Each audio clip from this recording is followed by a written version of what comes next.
Hey guys, Jeff the Cheesehead Flipper here.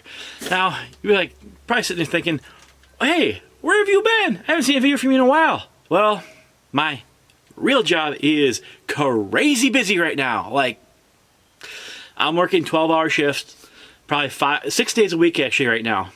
Just went up to 6. Yeah, so, yeah, it means no time for videos.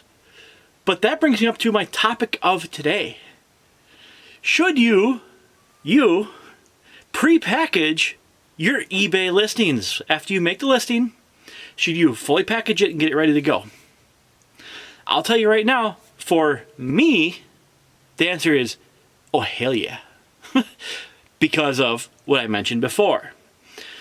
When I have time is when I list. And my job can go crazy like this at almost no notice where I don't have time. So if something sells, I may not have time to properly package it. But when I have time to list, I have time to package it. So let's talk about some of the benefits and some of the downfalls of this. One of the biggest downfalls is space. It takes a little bit more space over here to have everything already in a box, ready to go. And sometimes you drop them. But not to worry, that thing is not breakable and it is very, very well packed. So even if it was breakable, it probably would be fine. But it takes a lot more space. Because all these boxes, yeah, you're thinking, oh yeah, well you'll still have the boxes, but they'll be flat. So they would store better. And I could probably throw all these items in a much smaller box. So that's your number one downfall of pre-packaging. It takes more inventory space. What's another downfall of it? Well, if you don't label your boxes, you won't know what's in them. Easy way to fix that is I use my little Dymo 450 and I put an inventory label on each one. It has my custom SKU on it and a brief description of it. Like this one here, I know that's my custom SKU. I know exactly what it is. It's a Pokemon puzzle. With all the Pokemon craze, you think this thing was sold, but it hasn't. I've had it listed since October 28th of last year. Maybe I need to take a look at that listing because it probably should have sold with everything going on. So, and another downfall you have is if you pre-package all this stuff and you have very poor environmental controls where you're at, you don't know if it's going to get damaged. Now in this basement, it's obviously climate controlled. Plus I have a very good dehumidifier down here, actually rated way above what I need because I don't want any mold, mildew, or anything else to develop. That is a risk you're going to take. I haven't had an issue in 2 years of doing it this way, but also I've always had good climate control. Now, quite a while ago, I was putting all my inventory in a non-climate controlled storage locker, and there I did have some loss from mold and mildew, mainly on leather goods. So that is another thing to consider. Is your storage environment well suited to prepackaged items or not? Another downfall, I know I'm so negative right now, ain't I? Is if your customer says, oh, I have a question about this and you can't answer it with what the photos you have, because you have to open it up, take it out, unpack it, answer the questions. How do you avoid that? Well, one, you take a whole crap load of photos and you put them in the listing, you put all the information in the listing. You start to get to know what are people going to ask you. Like if say you have a candlestick. Even if in the description you say how it's 10 inches tall, maybe next time you list it, well, I don't see it, but I have a ruler, and my last photo will be the candlestick next to the ruler so they can see visually how big is it. Pretty easy. And if it's prepackaged in a box like this, even if you do have to open it up for most items, tape is cheap. So it's not that big of a deal to pop that tape, bring it out, retape it. Not horrible. But not just boxes, you know. I also prepackage all my bagged items. That way I'll just have to grab it and go. But what I do with these ones, I don't seal them. That way, if I need to pull out this taco wallet, I can. If it doesn't sell, well, I can put something else in that baggie.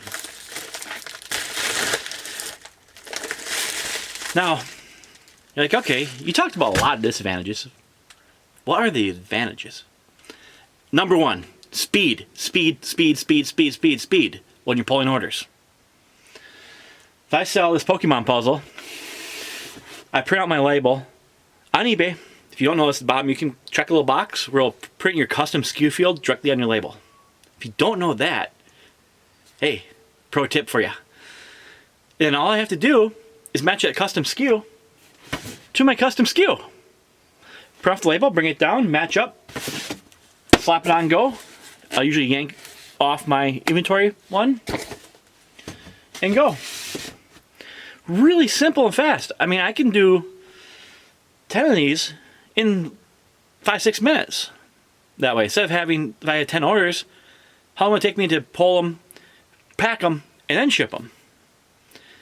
Now, if you're full-time, you don't have anything else going on, this probably doesn't make any sense for you.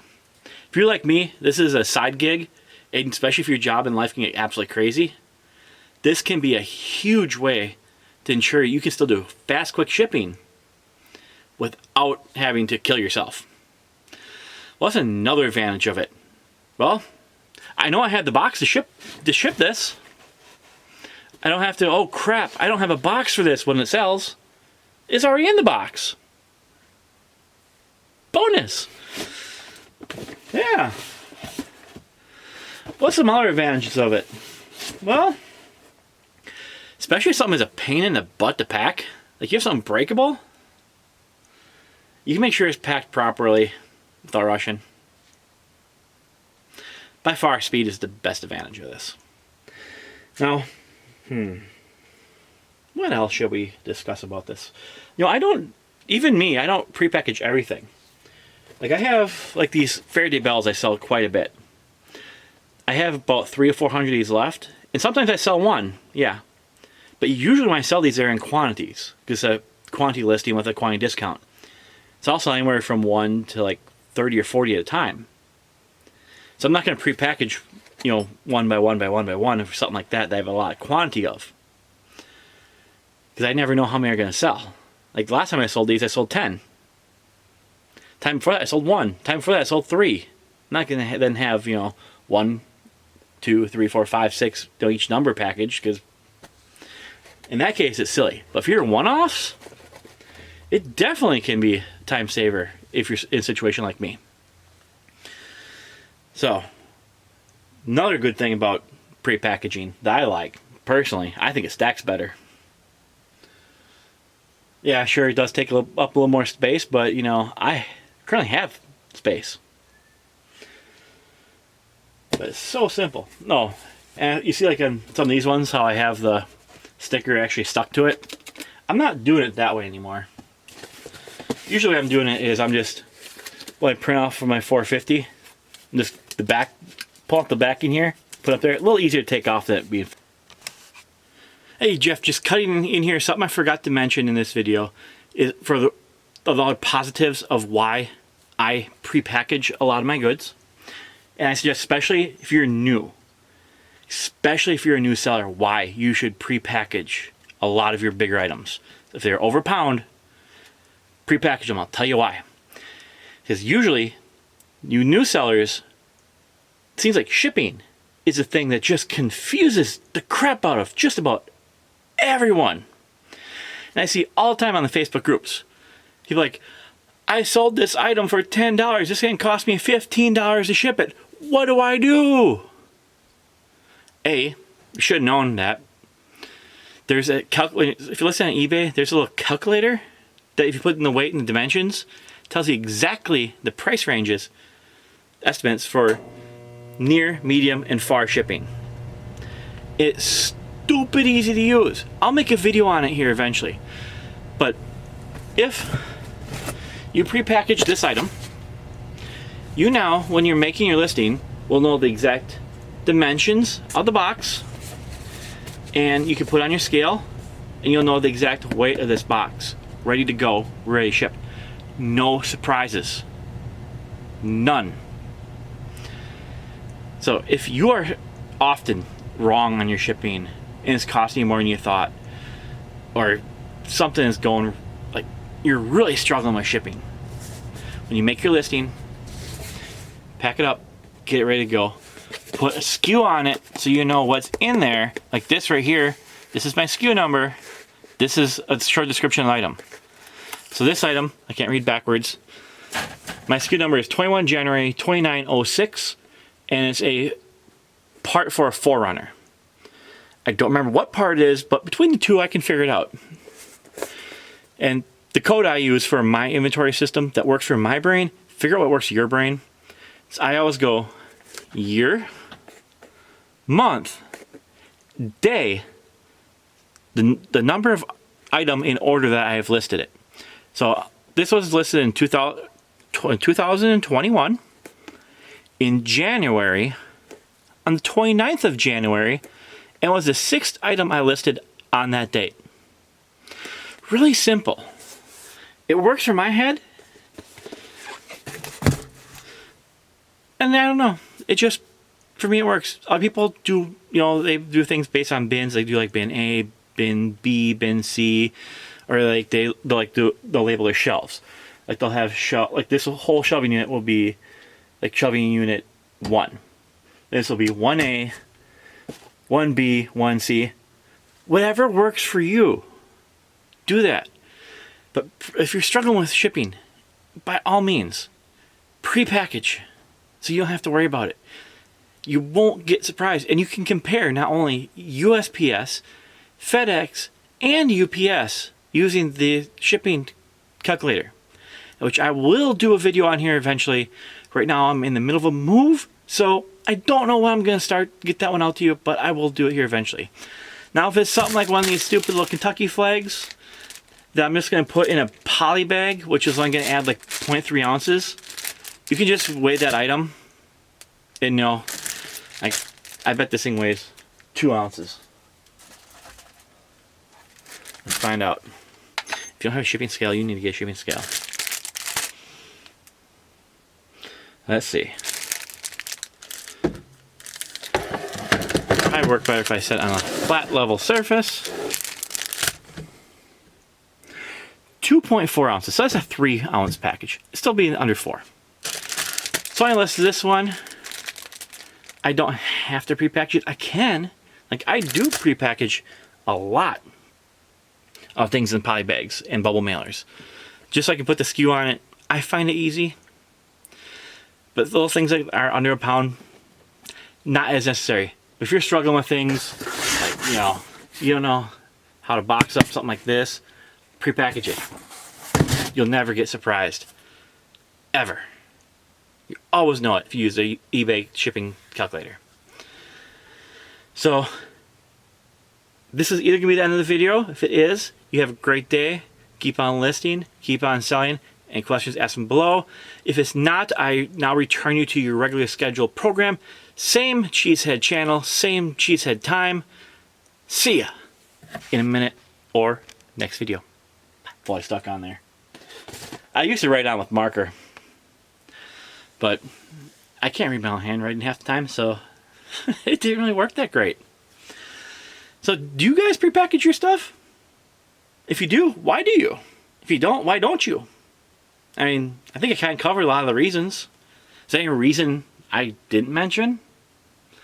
What do you think? This is key to this whole thing. It's what makes sense for you. For a lot of you, this doesn't make sense. For a lot of you, this might. For me, it does. Almost majority of what I have is just ready to go. Because I come down here with my labels, grab, go. If it's in a poly bag or a bulb mailer, just rip the top, boom, seal it, slap on the label, and go. Boxes, pull off, yank this off, slap label, go. And there's days where I'm doing 5 to 10 orders in a day, and not joking, I have 5, maybe 10 minutes to grab them. That's it. I go print my labels. I come down here before work. I got my little bin. grab, slap, throw it in the bin, go fly up to my car, drop off the post office, take off like a bat out of hell, try and get it to work on time, or no more than 5-10 minutes late so they don't notice I'm late. Yeah. So, man, I'll tell you right now, my job is absolutely freaking bonkers busy. It is just, I'm not even really listing on eBay currently at all. Nothing new. I'm not sending in Amazon FBA shipments. I'm barely sourcing. When I have a little bit of time, I might come back and pull 1 or 2 items on my death pile and list them, or finish up a draft. That's all I have time for right now. So for a time being, my views may be a little sporadic, and I'm sorry about that. But we're going to try to come down here, film a couple this weekend, so I can kind of space them out. This is going to be my first weekend. I'm going to have 2 days off in quite some time, a month or two.